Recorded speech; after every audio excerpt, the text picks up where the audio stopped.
Okay, we're online.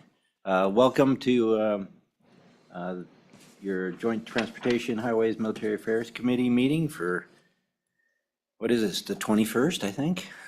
Well, welcome. We have 5 military bills up before us today, and hopefully we'll get through them all. Committee members, I want to remind you that when you vote, please turn on your microphones, okay? And for everybody out there, silence your phones. Okay, roll call, please. Senator Anderson? Here. Senator Brennan? Excused? Senator Cooper? Here. Senator Kolb? Excused? Chairman Pappas? Here. You have a quorum. Thank you. Okay, so the first bill for our consideration is Senate File 26, Protection of Military Equipment. Ask the Military Department to please walk us through the bill.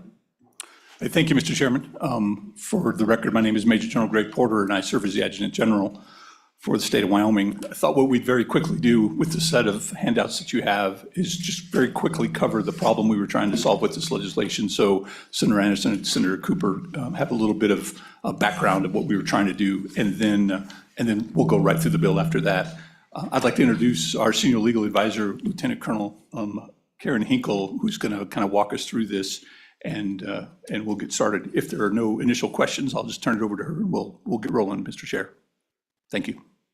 All right, good morning, Chairman Pappas, members of the committee. My name is Lieutenant Colonel Karen Hinkle. I'm the Senior Legal Counsel for General Porter, and we'll get started. So Senate File 26, Protection of Military Equipment, is designed to address statutory changes to indemnify Wyoming military department members from state law-based criminal liability if they have to use deadly force in order to protect certain priority assets as they're required to do so under federal law. The bill addresses 17 specific state employees that are called state security officers who, under state law, don't currently have protection from immunity or liability in the event that they had to execute that force for priority assets. Pending any questions, we'll move to the next bill.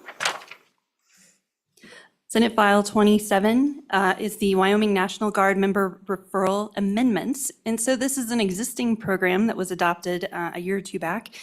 And the program was designed to incentivize folks to refer people into the Guard, either Army or Air Services. And if they did so, and they were a current Guard member, we would give a $500 bonus to them for a successful referral.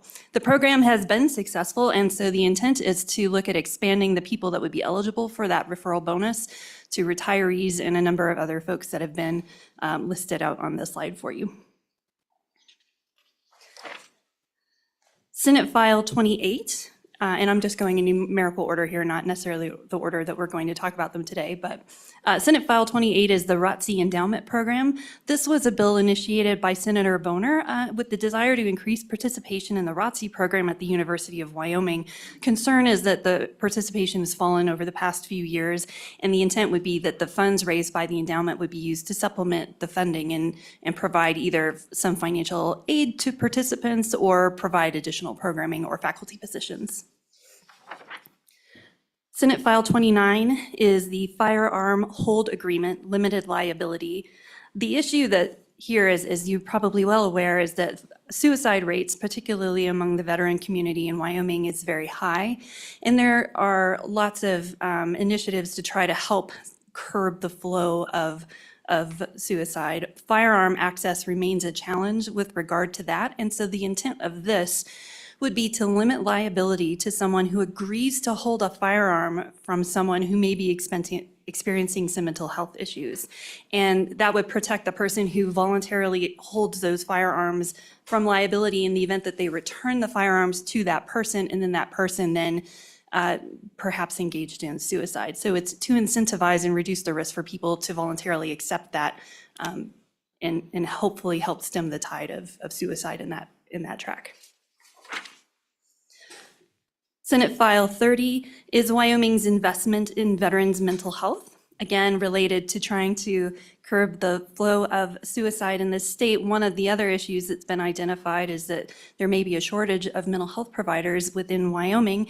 And there's also to that, the idea that veterans tend to respond better when they're talking to people who also have veteran experience. This program, or the bill rather, is designed to provide a loan repayment program for veterans who pursue a graduate level mental health degree and then practice in Wyoming and have at least 25% of that practice focused on veteran mental health care. And then moving to Senate File 31, Boards and Commissions Veteran Ex Officio Members. This bill would put together a position that is an ex officio member of the committee in order to focus on providing service and support to veteran students at the community colleges throughout the state. And that is my very brief summary, Chairman Pappas. Thank you very much, Colonel Hinkle. For the record, Senator Evie Brennan has joined us, so we'll change her to here instead of excused. Thank you. Thank you. My apologies, Mr. Chairman. I don't know, put all the pieces together this morning that I needed to drop off all the kids. No problem. We just went through a real brief synopsis of each one of the bills we're going to cover today, and so I appreciate that. And so now we'll walk through each bill. So we're going to take them in the order that I had published them, that I had them published, which will be, the first one on the agenda is Senate File 26, Protection of Military Equipment. And so back to you. Thank you, Chairman Pappas. All right. Mr. Chairman, members of the committee, so Senate File 26, again, this is protection of military equipment. So the bill starts on the first page just with the introductory language. Section 1 is going to create Wyoming Statute 6-2-603, use of force in defense of military equipment. The substance of that is described on page 2.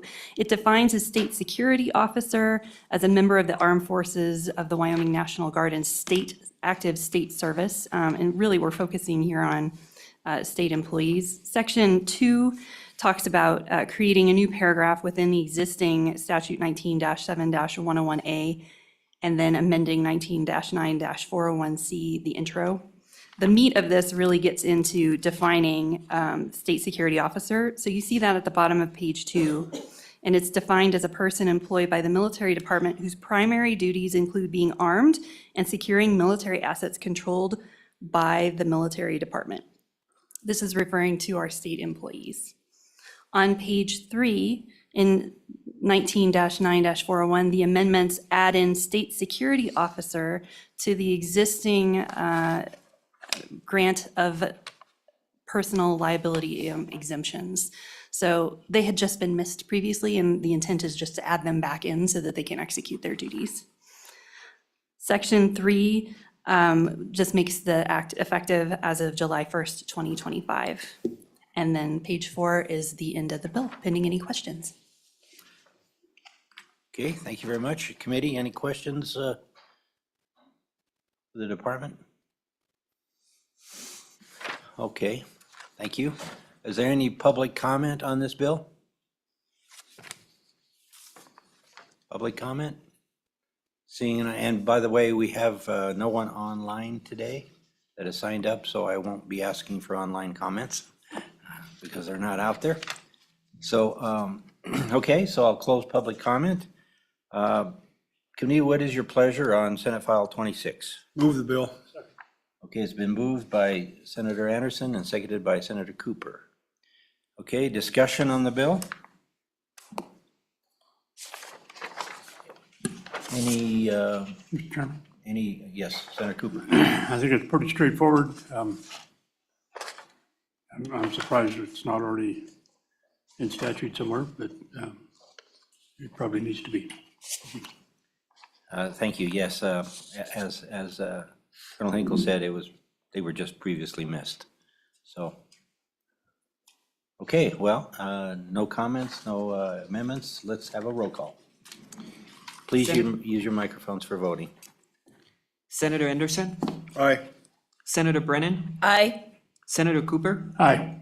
Senator Kolb, Excused? Chairman Pappas. Aye. 4 ayes, 1 excused. Thank you.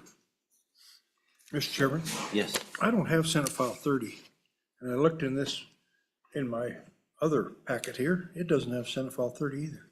I do have a copy of it, so you must have just got missed, so. I don't know. This packet got missed too.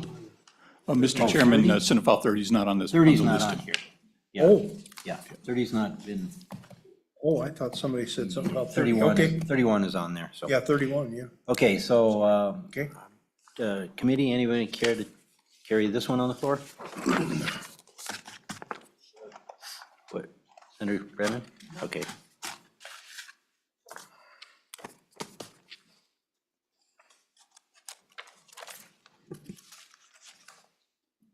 Okay.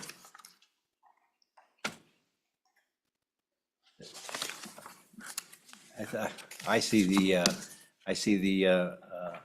confusion. The synopsis that was given us was of all the military bills that we're going to hear.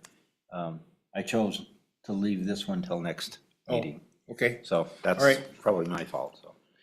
Okay, let's move on to Senate File 27, Wyoming National Guard member referral amendments.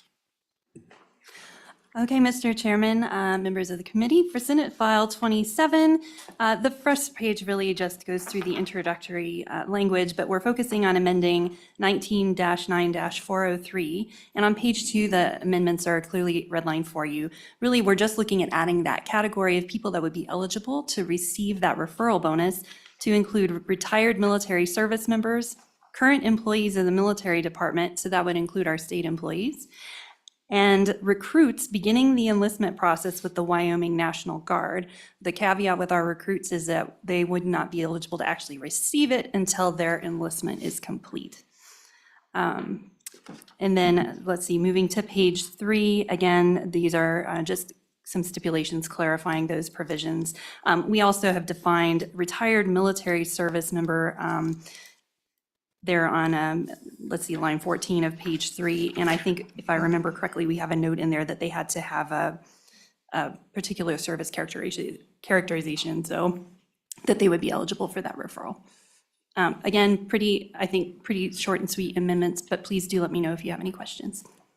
Okay, thank you. Committee, any questions? Okay,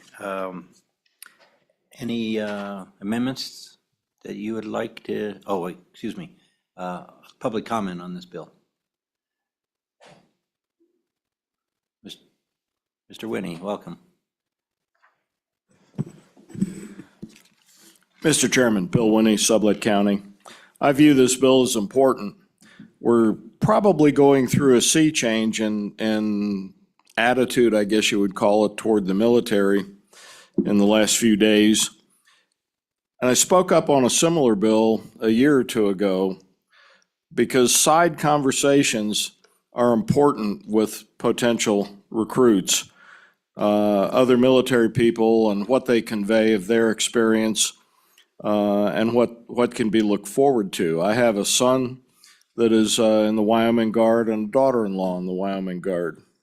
And the side conversations they can have, or even I as a retired guy, can make a big difference to young people. So I support the bill, subject to your questions. Thank you. Thank you. Any questions for Mr. Whitney? Thank you, Bill. Any further public comment? Hearing none, I'll close public comment. Committee, what's your pleasure? Second. Moved by Senator Cooper, seconded by Senator Anderson. Okay, any amendments or changes that you'd like to see? Are we good as the committee drafted it? Okay. Senator Anderson. Mr. Chairman, that fiscal note, okay, this one says different. There should be no fiscal note to it, should there? Not that I am aware of. It's just allowing the funds have already been appropriated. Yeah, previously, we're just allowing the folks that we mentioned in here, retirees, et cetera, are eligible to participate in the program. Okay. All right. Since I don't see any amendments required, let's do a roll call. Senator Anderson, Aye. Senator Brennan, Aye. Senator Cooper, Aye. Senator Kolb, Excused? Chairman Pappas. Aye. 4 ayes, 1 excused. Wonderful.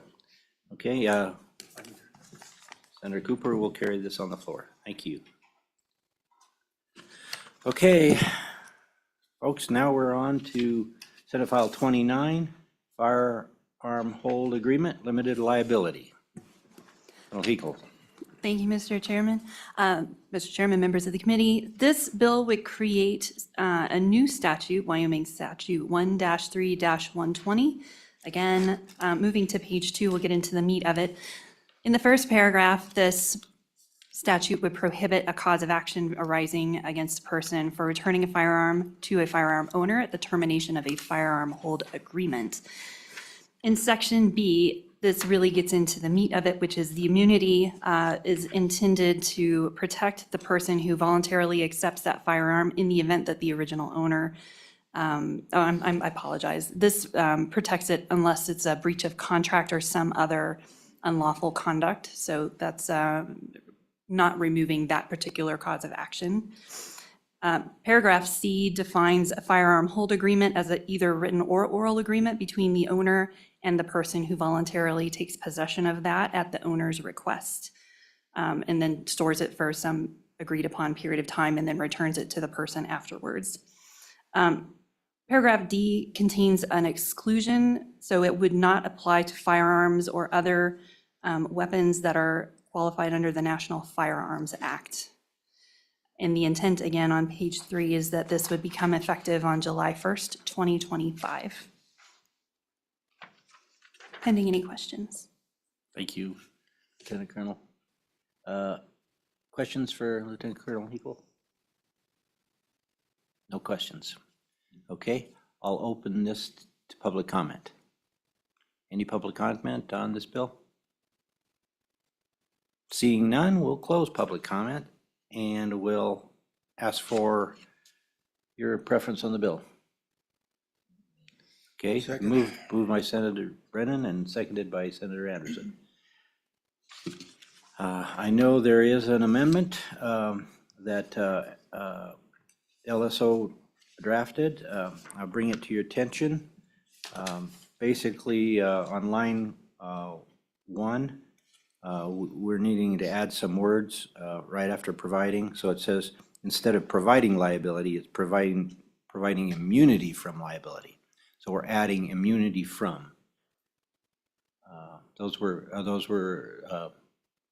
it was caught by our LSO staff and suggested we make that amendment. So would anyone care to move the amendment? I'll move the amendment. Okay, Senator Brennan moved it. I have a second? Seconded by Senator Cooper. Any discussion on the amendment? All those in favor say aye. Aye. Opposed? No. The amendment has carried, has passed. Now we're back on the bill. Any questions, any further discussion on the bill? Yes, Pierre. Did that amendment also cover page 1, line 4? Oh, yes. Providing an exception. I apologize, I didn't read that when I read the amendment. Yes, I think we passed the amendment as drafted, and I believe the military department agrees, right? Yeah. Okay. Yeah, thanks for catching that, Pierre. Okay, so where were we? We were going to take roll call, weren't we? Yes. Senator Anderson, Aye. Senator Brennan, Aye. Senator Cooper, Aye. Senator Kolb, Excused? Chairman Pappas. Aye. 4 ayes, 1 excused. Okay. Anyone care to carry this one on the floor?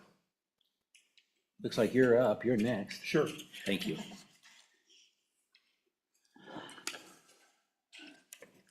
Okay. Now let's move to Senate File 31. Thank you, Mr. Chairman. Senate File 31 is intended to create an ex officio non-voting member to represent veterans and veteran services to the Wyoming Board of Trustees and the Community College Commission as specified.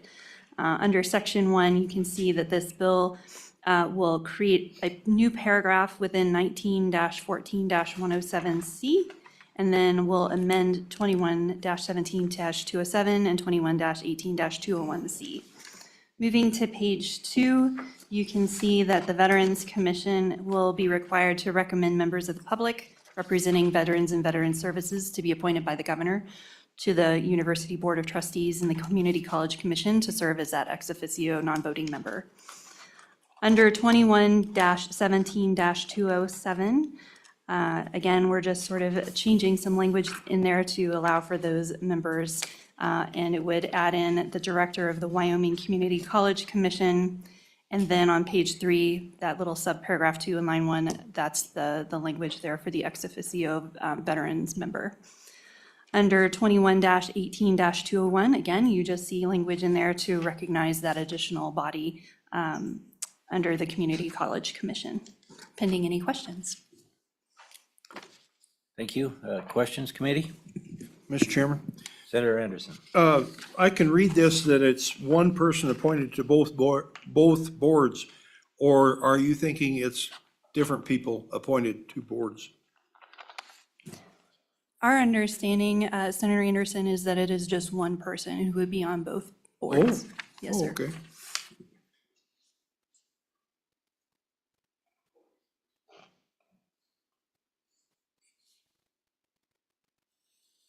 Do you think we need to make some clarifying amendments to make sure that's your intent?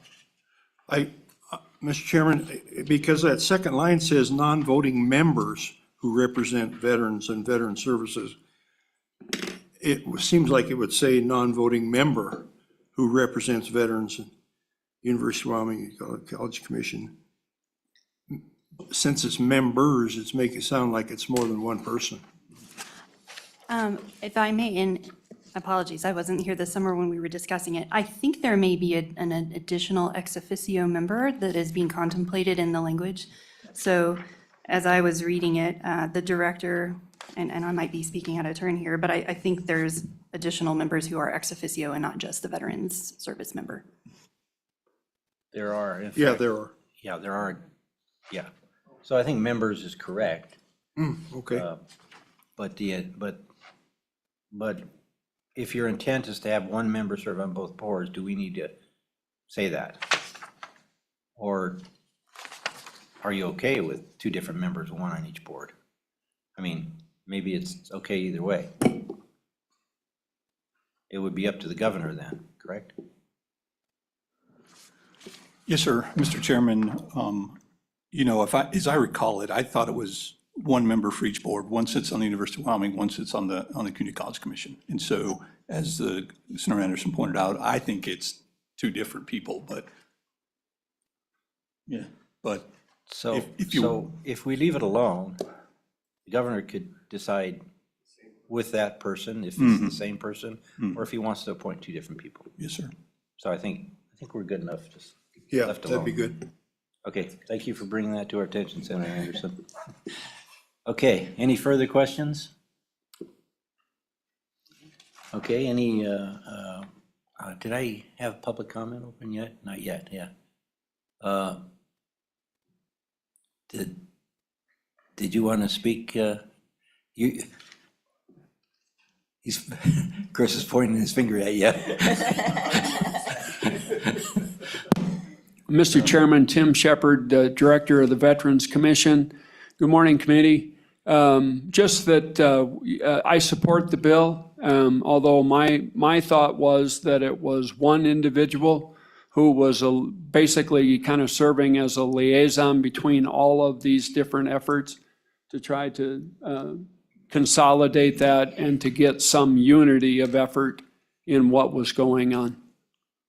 I agree. I think that was probably logical.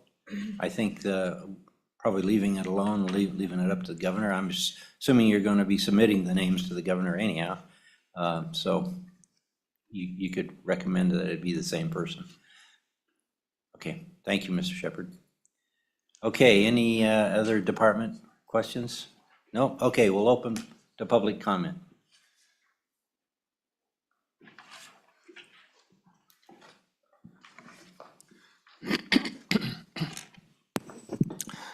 Mr. Chairman, Bill Winnie, Sublette County.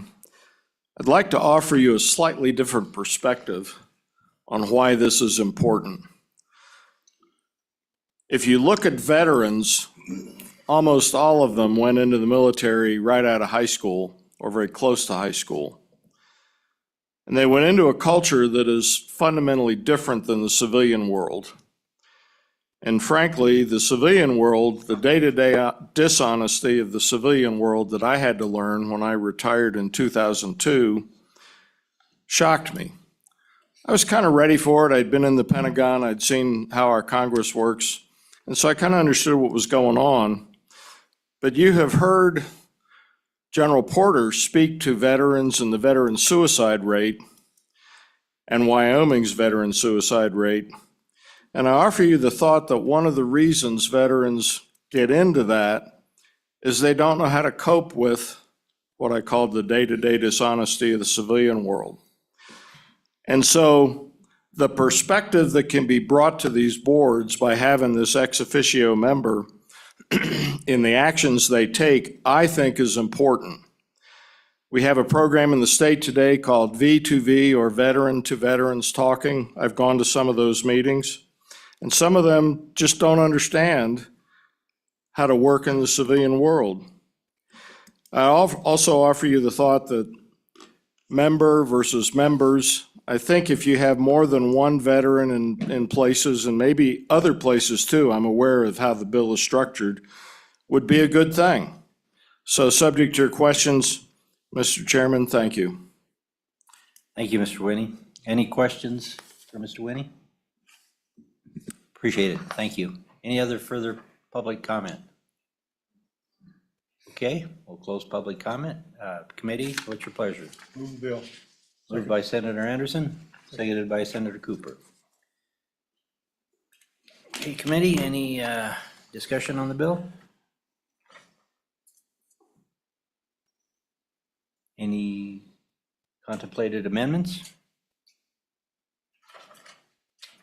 Okay, hearing none, we'll take a roll call. Senator Anderson, Aye. Senator Brennan, Aye. Senator Cooper, Aye. Senator Kolb, Excused? Chairman Pappas, Aye. 4 ayes, 1 excused. Okay, since I guess I'm I think the, Cole really likes this one. oh, yeah. Yeah. Okay, we'll give it to Senator Cole. I think Cole really likes this one. Yeah. He told me he liked it. Yeah, yeah. Okay, and our final bill for the day, Senate File 28. Lieutenant Colonel Hinkle, please. Thank you, Mr. Chairman, members of the committee. Senate File 28 is a bill that is intended to create an endowment for the University of Wyoming Reserve Officer Training Corps. I'm just going to call it ROTC from here on out because that's a lot of words. This creates statute, Wyoming Statute 21-16-2001 through 2003. So on page 2, we'll get into the meat of it here. Again, on paragraph A, it's just creating this fund. Paragraph B is going to be clear that this is creating an income amount. Sorry, let me try this again. So paragraph A is establishing the endowment.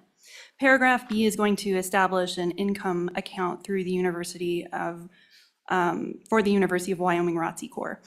The intent is that the treasurer will provide funds in there as soon as possible after July 1st, and the intent is to put the funds in there that are investment earnings from the endowment.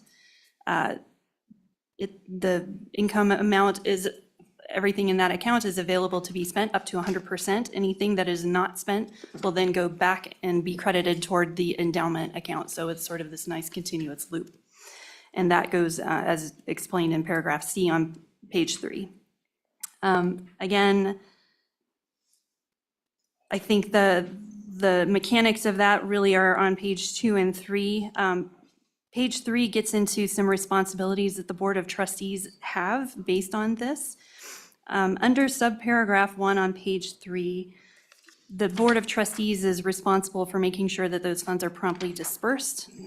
On page 4 in paragraph 2, the Board of Trustees may not account for any amounts dispersed to that income fund under this section when they're developing the biennial budget for the University of Wyoming.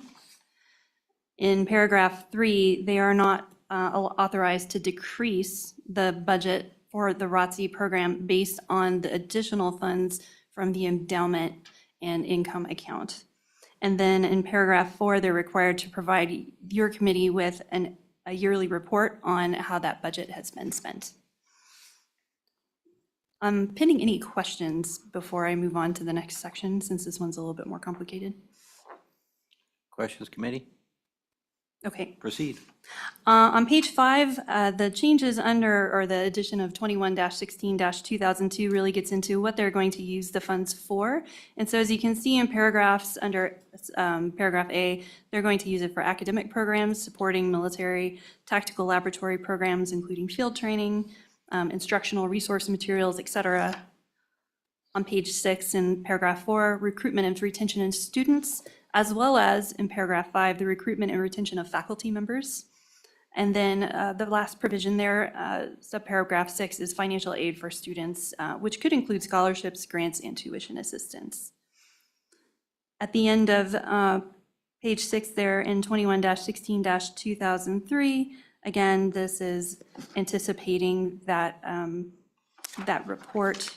And so with a particular emphasis on paragraph 1 and 2, the programs and expenditures, as well as faculty positions that are fully or partially funded through that investment earning.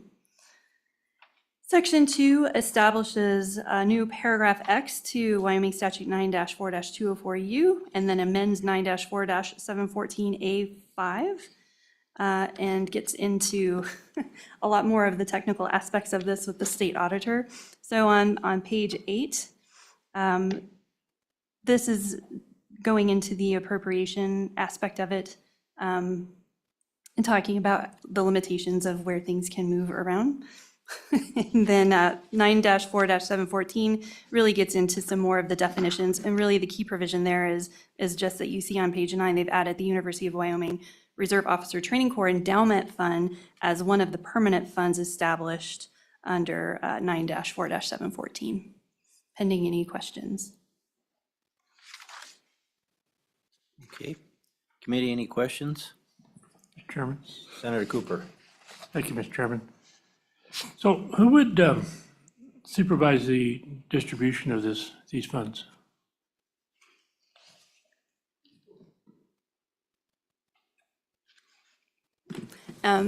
Mr. Chairman, and to Senator Cooper, I'm going to invite Mr. Smith up here, who's got a little bit more background in the inner workings of how this will all fall out. Wonderful. Phone a friend.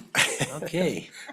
Mr. Chairman, Senator Cooper, as Colonel Hinkle mentioned, we put her up here after she was deployed all summer and missed the entire interim period. So it was contemplated that this would be run by the way I understand it, the ROTC, there's an Air and an Army officer in charge of each side of the ROTC program in coordination with the vice president of the University of Wyoming that oversees these types of funds.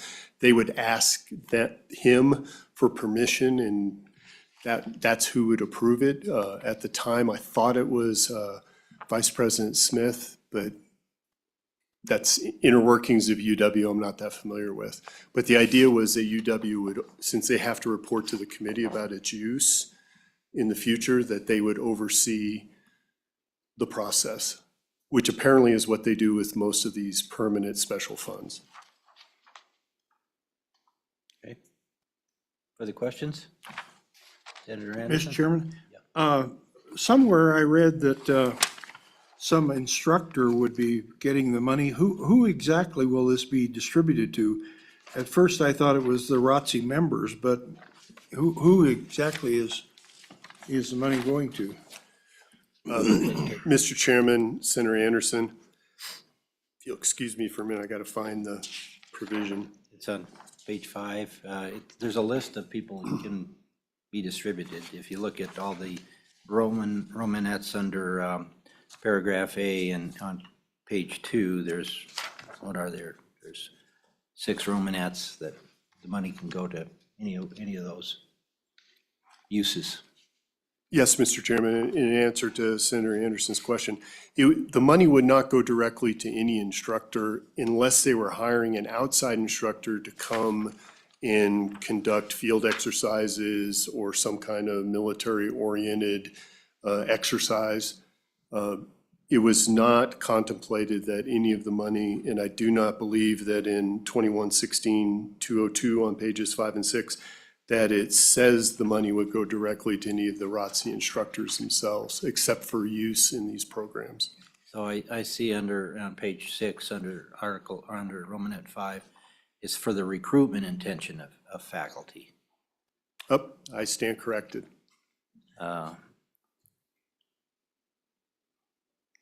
And Mr. Chairman, then 6 is financial aid for students That's also, in the, yes, that's also shown, that's in Romanet 6, on page 6.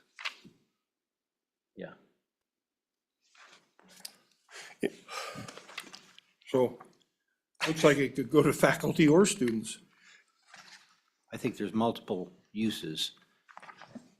Right. Yeah. Mr. Chairman, Senator Anderson, I think during the interim when we discussed this, the idea was for them to have a fund that they could pull from when any of the other funds that were available to the ROTC program were unavailable.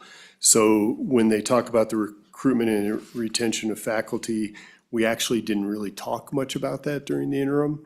But it's certainly in there. We tried to create 2002 as broadly as possible. And certainly the financial aid of students was talked about because there are limitations at times and students get into binds and want to drop out of the ROTC program. And they wanted to be able to, if they needed $500 or some small amount, they wanted to be able to provide that if they had the funding. So since there is obviously not an appropriation to fund this endowment, we're just creating the account for now. I'm assuming there will be an intent somehow to put money into the account. Mr. Chairman, what we talked about in the interim was exactly that. There were apparently the possibility of people granting or giving money to this fund. UW could fund it, the legislature could fund it. Again, you're right, this bill only creates the fund, a mechanism for the money to go into for these purposes. Right. There is no appropriation. Correct. I just want to make sure everybody understands that. Yes, certainly, I know there are military-minded folks who have graduated from the University of Wyoming that, just like any other program, people give to sports or to engineering or to education, or whatever passion they have, and they want it to go that way. And so this allows a mechanism to accept those private funds as well. So, great. Any further questions?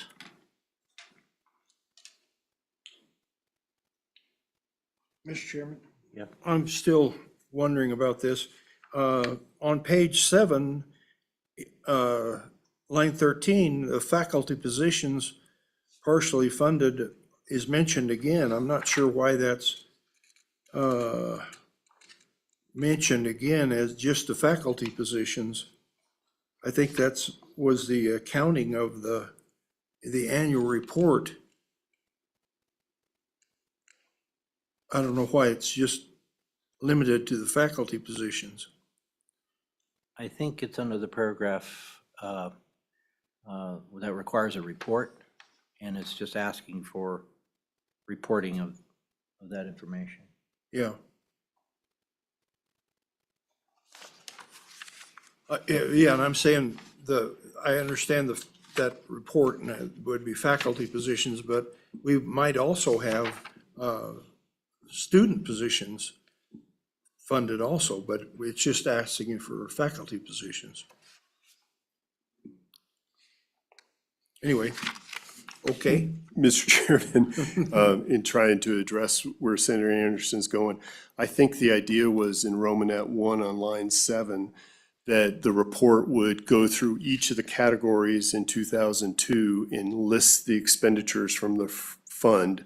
So that would include financial aid for students in Romanet 6 and any recruitment and retention of faculty in Romanet 5.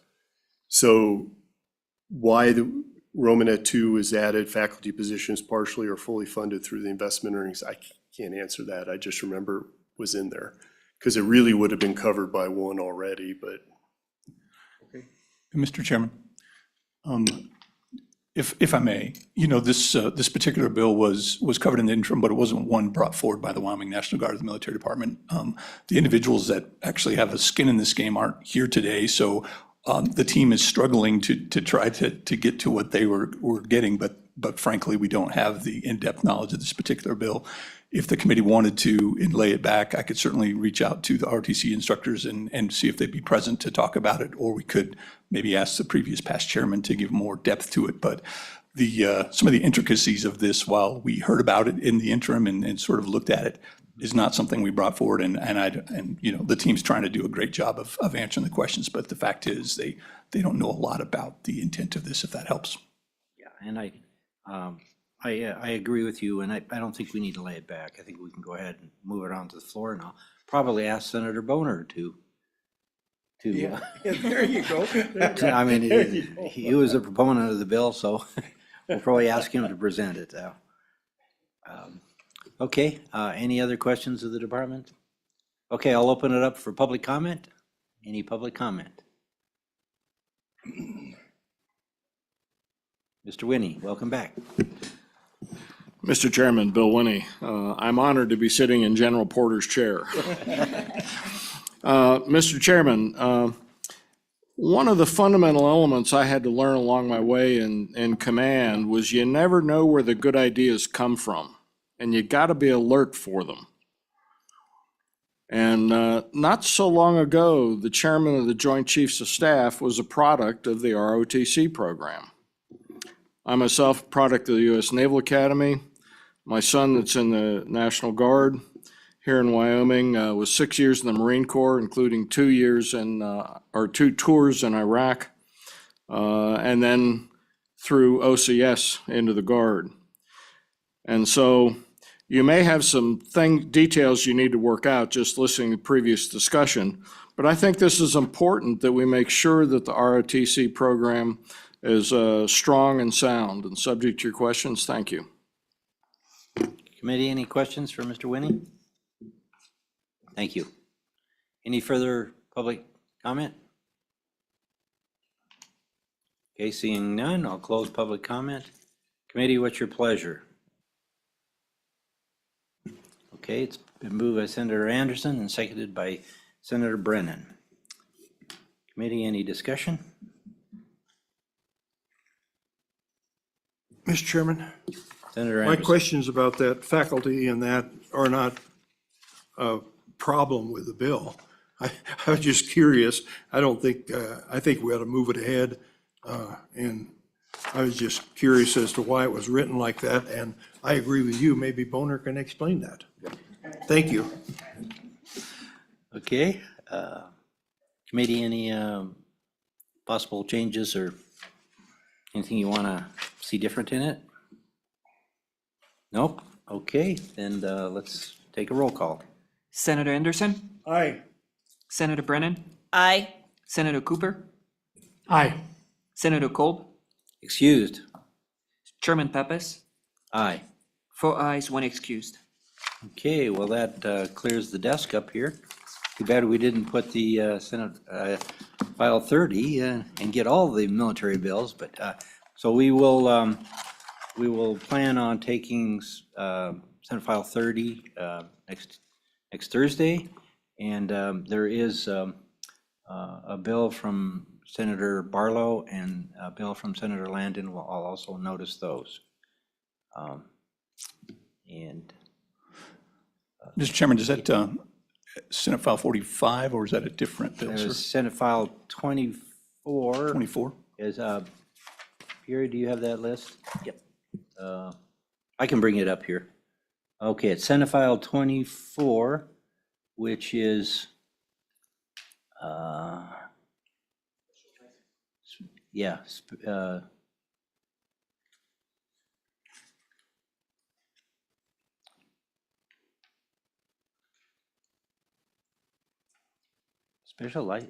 special license plates for multiple multi-purpose vehicles. But the military bills are Senate File 102, surviving parents of Gold Star veterans exemptions. And then there is another bill that's assigned to our committee, but it's a blockchain bill. It's special purpose depository institution, Senate File 95. But I have, in agreement with our minerals chair, that we're going to re-refer that to minerals. I don't know what it's doing in transportation. Okay, so, all right. Mr. Chairman, who's flooring 26? Oh, excuse me. Mr. Chairman, who is flooring Senate File 26? I didn't get that written down. Senator Brennan. Oh, okay. Yep. Okay, all right, I guess we're adjourned for today. Thank you, everyone.